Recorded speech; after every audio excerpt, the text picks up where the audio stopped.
when you're doing eyeliners and or drawing on eyebrows, it's really difficult because you want to do something that's graphic, but a face is curved. So that's really difficult. So what I would do if I did an eyeliner, I will look in the mirror and I will go like this is, forget my eyebrows where they are. I will go like, okay, I want the beginning of the eyebrow to start there. So then I do a dot. And then I'm going to make sure that it's exactly the same place there. Then I do a dot. Yeah? So I know what the start point is going to be. And then how high do I want the curve to be? Okay, I want to have it there. Okay.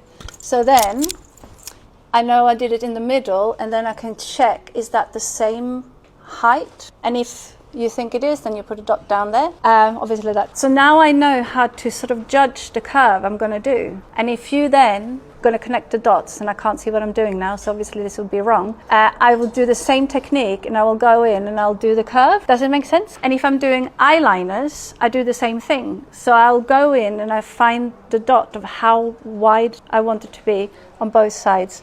Depending on how extreme eyeliner you're going to do, you might again have to have 3 or 4 dots. They need to be like made out of like the tiniest dot, but you can just sort of make sure that you get the lines perfectly by doing this. And then once you put on the dots and you're thinking, oh, it doesn't look right, look in the mirror and squint.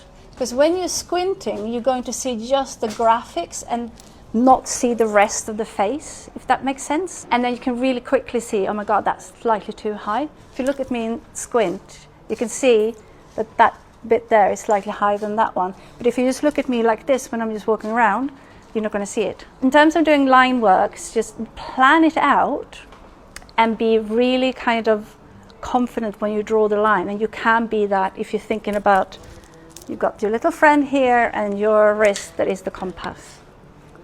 And build it up slowly. Then to fill in the lips, you can do that like real quick. But it's just the lines. Got to be really gentle with it. That's where you're really going to be showing that you're an artist.